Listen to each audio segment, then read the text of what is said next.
Hello guys, how are you all? Welcome to the learn notes for you. जैसा कि आप सभी को पता है कि हम UGC NET law PYQ series कर रहे हैं, जिसमें कि सब्जेक्ट वाइज सेग्रीगेटेड जो पीवाईक्यूज हैं उनको यहाँ पे एक्सप्लेन किया जा रहा है, डिस्कस किया जा रहा है। तो आज का हमारा जो सब्जेक्ट है वो है इन्वायरमेंटल लॉ, और ये है पार्ट 3। ऑलरेडी 2 पार्ट है, वो यूट्यूब पे अपलोड है। ये 3rd पार्ट है, और इसके बाद में जैसे ही पार्ट आते रहेंगे वो कोर्सेज में भी अपलोड होंगे, और कुछ एक पार्ट शायद इसके यूट्यूब पे आए, उसके बाद में सिर्फ कोर्सेज में आपको देखने को मिलेंगे।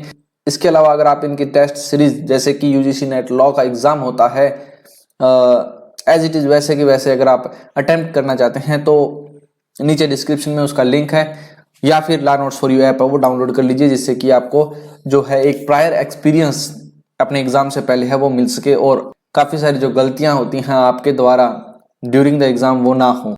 ठीक है, तो चलिए आज की इस वीडियो को शुरू करते हैं बिना किसी देरी के।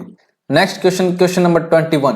क्वेश्चन नंबर 21 क्या कहता है कि जो प्रोविजन है ड्रिंकिंग वाटर से रिलेटेड वो दिए गए हैं कौन सी शेड्यूल में? कॉन्स्टिट्यूशन ऑफ इंडिया 1950 के कॉन्स्टिट्यूशन में कौन सी शेड्यूल में है?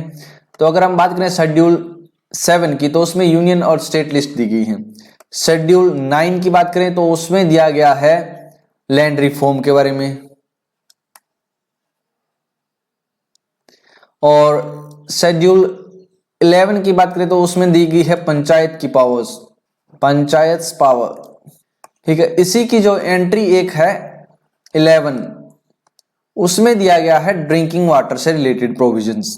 ओके, तो इसका ऑप्शन नंबर है वो सी राइट हो जाएगा। और शेड्यूल 12 में दिया गया है म्युनिसिपलिटीज के बारे में जो मैटर है वो क्लियर किया गया है, जिसमें कि सॉलिड वेस्ट मैनेजमेंट है वो कवर होता है, जिसका कि अभी लास्ट वीडियो में इसका क्वेश्चन आया था, वो भी हमने डिस्कस किया था। तो इसका ऑप्शन नंबर सी है वो क्या होगा? राइट होगा। नेक्स्ट क्वेश्चन 22 क्या कहता है कि जब एक बायोलॉजिकल रिसोर्सेज हैं वो एक्सेस किए जाते हैं फॉर द कॉमर्शियल यूटिलाइजेशन के लिए, या फिर बायो सर्वे के लिए, या फिर बायो यूटिलाइजेशन के लिए, तो lead to the commercial utilisation, जो कि किसको कहते हैं? कॉमर्शियल यूटिलाइजेशन को बढ़ावा देते हैं। तो यहाँ पे जो अप्लीकेंट है shall have the option to pay the benefit sharing range from, तो जो बेनिफिट ले रहा है जो एप्लीकेंट है इन पार्टिकुलर चीजों को यूज करने से, तो उसको जो बेनिफिट शेयर रेंज है वो पे कितना करना पड़ेगा, कितना है जो वो शेयर रेंज है वो होनी चाहिए? तो वो होनी चाहिए 0.1 to 0.5 तक। ऑप्शन नंबर डी है इसका क्या होगा? राइट होगा। नेक्स्ट क्वेश्चन देखते हैं, क्वेश्चन नंबर 23। क्वेश्चन नंबर 23 क्या कहता है कि जो लीगली बाइंडिंग लिमिट्स है to carbon emissions was laid down in, कौन से इस प्रोटोकॉल कॉन्फ्रेंस कहें या प्रोटोकॉल कहें, तो वो कौन से में यहाँ पे ले डाउन की गई है कार्बन एमिशन की बाइंडिंग लिमिट्स? सबसे पहला है क्योटो प्रोटोकॉल 1997 का, ये जरूर याद कर लेना क्योंकि क्रोनोलॉजिकल ऑर्डर में सेट करने के लिए अक्सर पूछा जाते हैं। तो इसी में है जो क्योटो प्रोटोकॉल में ही जो बाइंडिंग एमिशन लिमिट्स हैं वो लेड डाउन की गई हैं। ओके, एनेक्सा 1। ठीक, उसके अलावा अगर हम कोपेनहेगन समिट की बात करें 2009 की, तो उसमें नॉन बाइंडिंग प्लेस थी। और डर्बन कॉन्फ्रेंस 2009 की 11 है ये, आई थिंक डर्बन वाली, यहाँ पे शायद बाय मिस्टेक रहा होगा। तो वो एक्सटेंड करती है क्योटो को, लेकिन यहाँ पे नई बाइंडिंग टारगेट्स है वो नहीं रखती। उसके बाद में लीमा कॉन्फ्रेंस है वो 2014 की है, जो कि ड्राफ्ट करती है पेरिस एग्रीमेंट फ्रेमवर्क को। तो इसमें ऑप्शन नंबर 1 है वो राइट हो जाएगा 23 का। उसके बाद में हमारे पास में है कुछ प्रोविजन दिए गए हैं, उनको उनके सेक्शन के साथ में मैच करनी है। तो सबसे ये है NGT, national green tribunal act है जो 2010 का, उसके प्रोविजन है, उनको उनकी हेडिंग के साथ में मैच करने हैं। जैसा कि आप सभी को पता है सेक्शन 2 होता है अक्सर, जिसमें डेफिनेशन प्रोवाइड की जाती हैं। तो सबसे पहले हमें डेफिनेशन जो है हैजार्डियस सब्सिस्टेंस है वो कहाँ देखने को मिलती है? तो हैजार्डियस सब्सिस्टेंस की अब बात करें तो वो क्लोज एफ में मिलेगी। एनवायरनमेंट की बात करें तो वो हमें क्लोज सी में देखने को मिलेंगी। हैंडलिंग की बात करें तो वो क्लोज ई में है, और एक्सीडेंट है तो वो हमें क्लोज ए में दिया गया है सेक्शन 2 के। तो आप इन सभी को मैच कर लीजिएगा, ए के सामने कौन सा है? 3rd, और उसके बाद में है 4th, और ई वाला कौन से में है? 2nd में। ए दिया गया, ये ए है, ए दिया गया है 1 में। I hope it is clear. तो ऑप्शन नंबर इसका क्या होगा? राइट, सी राइट हो जाएगा। Next question number 25। Question number 25 क्या कहता है कि मिलिजेंट एक्ट है, लाइक जैसे कि कोई ऐसा इन्फेक्शन फैलाना, डिजीज फैलाना जो कि लाइफ के लिए डेंजरस है, या एक ऐसा जहरीला वातावरण पैदा करना जो कि हेल्थ के लिए मतलब एक तरह से ह्यूमन बॉडी को इफेक्ट करेगा, जिससे कि उसको कोई डिजीज हो जाएगी नहीं, तो वो क्या है, प्रिंसिपल ऑफेंस है for the environment protection. But जो पनिशमेंट है वो क्या है, आज meagre to the meet the objective, बहुत कम है उस ऑब्जेक्टिव को प्राप्त करने के लिए। तो कौन से एक्ट के अंदर ये जो मेगर पनिशमेंट है वो दी गई है? वो दी गई है इंडियन पिनल कोड में। इंडियन पिनल कोड के जो सेक्शन है हमारे पास में इनसे रिलेटेड वो है सेक्शन 269 एंड 270। ये ओल्ड है क्वेश्चन, तो इसमें इंडियन पिनल कोड के हैं, अब इसके अंदर लेटेस्ट बीएनएस वाले आएंगे। तो I hope it is clear. इसके अलावा अगर हम एनवायरमेंट प्रोटेक्शन, एयर की, वाटर की बात करें, इनमें काफी ज्यादा सेंटेंस या पनिशमेंट है वो दी गई है। सबसे कम यहाँ पे हमें देखने को मिलती है इंडियन पिनल कोड में। देन उसके बाद में आता है क्वेश्चन नंबर 26। 26 क्या कहता है कि जो प्रियम्बल है एनजीटी का वो क्या है, डज नॉट मेंशन अबाउट, उसमें कौन सी कॉन्फ्रेंस इनमें से मेंशन नहीं है या कौन सी आर्टिकल उनमें से मेंशन नहीं है।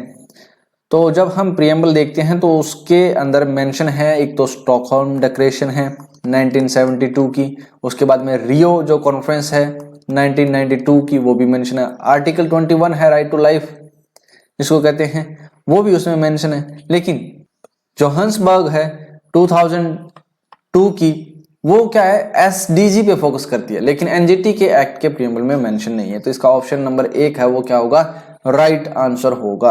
I hope it is clear. Next है हमारे पास क्वेश्चन नंबर 27। 27 क्या कहता है कि करेक्ट ऑप्शन है वो चूज करना है हमें। इन सभी जो एनवायरमेंटल प्रोटेक्शन एक्ट है उनके अंदर कोई नोटिफिकेशन आए हुए हैं, ये ईयर वाइज क्रोनोलॉजिकल ऑर्डर में इनमें सेट करना है। तो चलिए देखते हैं कौन सा क्रोनोलॉजिकल ऑर्डर इनका सेट होगा। तो इसमें सबसे पहले हम बात करें कोस्टल रेगुलेशन जोन यानी कि CRZ नोटिफिकेशन थी, वो कब आई है 1991 में। देन उसके बाद में एनवायरमेंटल ऑडिटिंग है वो है 1992 में। देन उसके बाद में एनवायरमेंटल इंपैक्ट असेसमेंट के रिगार्डिंग जो नोटिफिकेशन था वो आया था 1994 में और अमेंड हुआ है बाद में 2006 में।